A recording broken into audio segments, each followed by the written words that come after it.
Je pensais que le Galaxy S26 Ultra allait être un téléphone facile à juger. Une petite mise à jour, un matériel familier, la même formule Samsung.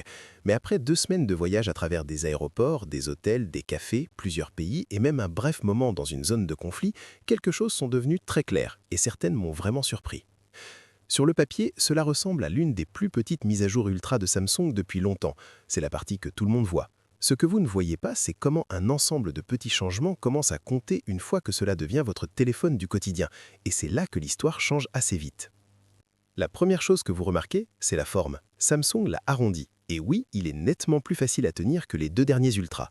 Je préfère toujours l'ancien design plus carré, juste d'un point de vue esthétique, mais celui-ci est aussi plus fin et plus léger. Et en usage réel, cette combinaison aide plus que je ne l'attendais.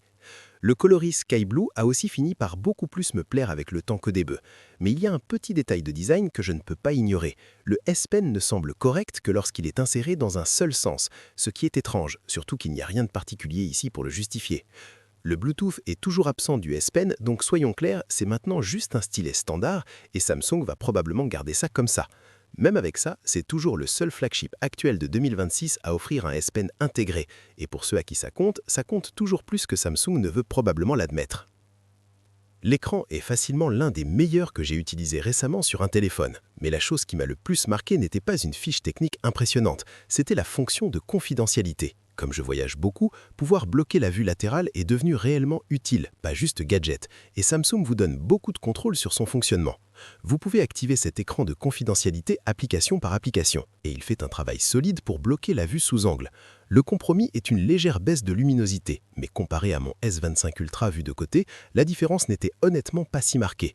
C'est aussi maintenant une dalle 8 bits au lieu de 10 bits, et jusqu'ici je n'ai observé aucun vrai inconvénient. Ce qui a rendu cette fonction encore meilleure pour moi, c'est de l'avoir associée aux nouvelles coques Pitaka.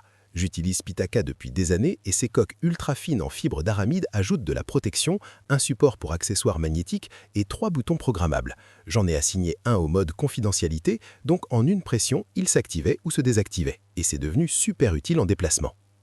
Maintenant, parlons des caméras, parce que l'histoire matérielle ici est assez familière. Samsung n'a pas vraiment bouleversé les choses, mais les mises à jour qu'ils ont faites se voient dans les résultats. La plus importante, c'est la prise de vue en 24 mégapixels. Une fois activé, le gain de détail est facile à remarquer, et les photos sont globalement plus claires et plus nettes. Étrangement, le mode 24 mégapixels n'est toujours pas activé par défaut, donc vous devez aller dans Caméra Assistant pour l'activer.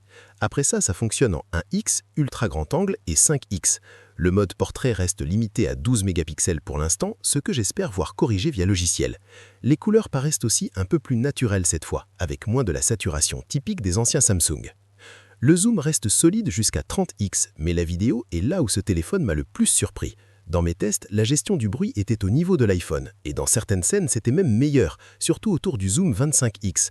Je ne m'attendais pas vraiment à ça sans nouveau matériel majeur, mais Samsung y est arrivé grâce à l'optimisation et à cette ouverture f1.4. L'appli caméra est aussi très complète. Vous pouvez filmer en log, utiliser APV, appliquer plusieurs luttes et record en 8K à 30 fps avec énormément de détails.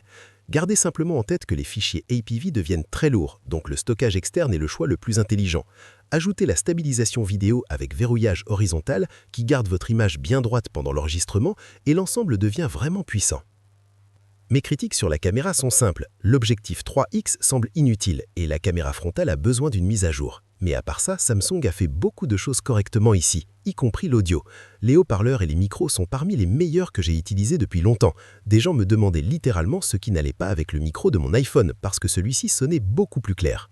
Puis il y a le reste du téléphone et honnêtement, il garde cette même cohérence. Le Snapdragon Elite 8 Gen 5 apporte une puissance sérieuse, Samsung a amélioré le rendu pour battre l'iPhone dans mon test de vitesse, la gestion de la RAM restait parfaite et les performances au quotidien étaient fluides sur toute la ligne. Ajoutez Android 16, One UI 8.5, des outils d'IA bien peaufinés, Circle to Search, Now Brief, Now Nudge, une bonne autonomie et une charge de 60 watts jusqu'à 75% en 30 minutes. Et la réponse sur la mise à jour est assez claire. Depuis un S25 Ultra, non. Depuis un S24 Ultra, peut-être. Tout ce qui est plus ancien, et oui, vous le sentirez.